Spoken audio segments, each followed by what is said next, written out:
Eiropas Savienība man ir ļoti nozīmīga.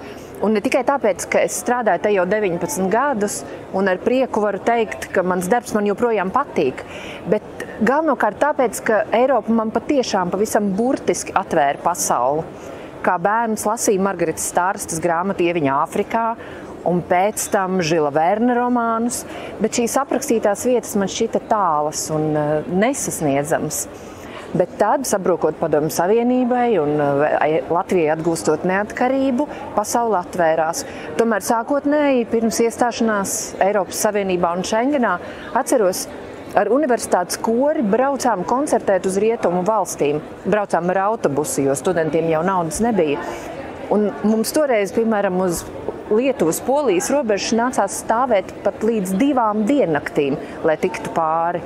Un tagad dīvaini iedomāties, varam nonākt otrā valstī un pārbraukt pāri robežai īsti pat to nepamanot. Turklāt ar Eiropas Savienības pasi ir arī daudz vieglāk ceļot uz citām vietām pasaulē.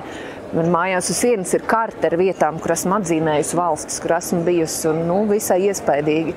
Un bez Eiropas Savienības, domāju, šo sapni man nebūtu izdevies piepildīt. Tāpēc paldies!